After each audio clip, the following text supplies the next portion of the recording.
Si on vous complimente sur votre fond de teint, c'est que vous vous êtes loupé sur la couleur. Car comme son nom l'indique, il doit se fondre à la carnation, ton sur ton, sans démarcation. Facile à dire, mais impossible à trouver? Avec nos bons conseils, ce qui était un vrai casse-tête va devenir un jeu d'enfant.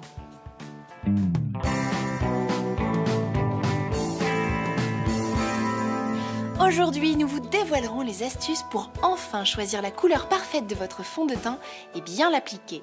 Puis Magali nous confiera un secret de jeune fille, mais tout de suite, un petit saut dans le passé direction l'Antiquité où on ne se posait pas cette question.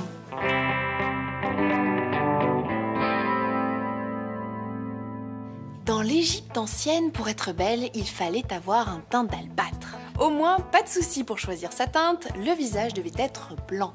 Les femmes utilisaient donc du plâtre ou de la craie, sans parler du très dangereux blanc de Céruse, pour arriver à ce résultat de pierrot lunaire qu'elles affectionnaient.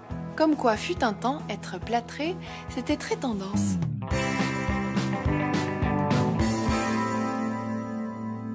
Un teint zéro défaut, ça vous dit? Avec plus de 10 couleurs au choix, vous allez pouvoir découvrir votre teinte idéale et changer de peau sans en avoir l'air.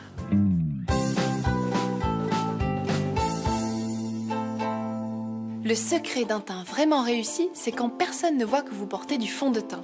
Pour cela, suivez la règle de base, les teintes beiges sont réservées aux peaux mates, tandis que les teintes rosées sont dédiées aux peaux claires.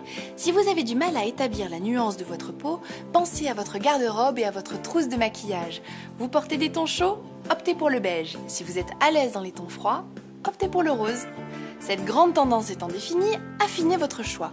Pour cela, appliquez un peu de fond de teint sur la zone de la mâchoire. J'ai bien dit la mâchoire, car contrairement aux idées reçues, les poignets et les mains n'ont absolument pas la même teinte, ni la même texture que le visage. Si la couleur se fond et ne fait pas de démarcation avec le cou et le visage, foncez, c'est la bonne. Avant, vérifiez à nouveau le résultat en vous approchant d'une source de lumière naturelle pour être sûr de faire le bon choix. En effet, les lumières des magasins peuvent souvent jouer des tours. Ça y est, vous avez trouvé ?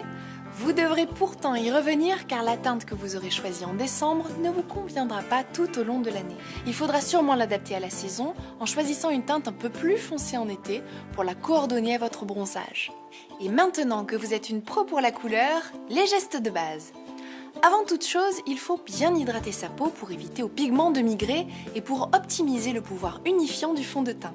L'application au pinceau permet d'étirer la matière pour une couvrance sans épaisseur, de l'éclat en toute transparence.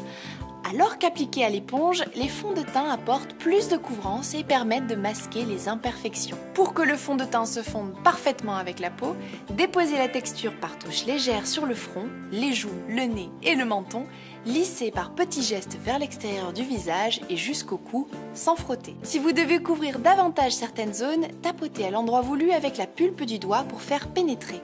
Si vous avez la peau délicate, rassurez-vous, la cosmétique végétale Yves Rocher élabore aussi des fonds de teint pour peau sensible avec un maximum d'ingrédients d'origine naturelle et végétale.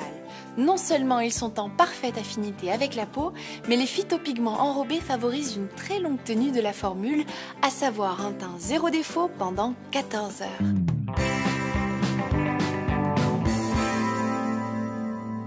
Lorsque j'étais encore complètement novice en matière de fond de teint et pas vraiment habituée à me maquiller, un professionnel m'a appris comment m'en sortir facilement. Il suffit d'appliquer son fond de teint sur un coton abîmé, préalablement d'une lotion hydratante, puis de l'appliquer sur le visage. La texture et la teinte sont donc un peu diluées et le résultat est bien plus léger. C'est parfait quand on commence à se maquiller et pour celles qui ont la main un peu lourde. Et comme il voyait loin, ce maquilleur m'avait tout de suite briefé pour l'avenir. Avec l'âge, la peau perd de son éclat. Il faut donc souvent changer de nuance après quelques années en tendant davantage sur le rosé pour l'éclat.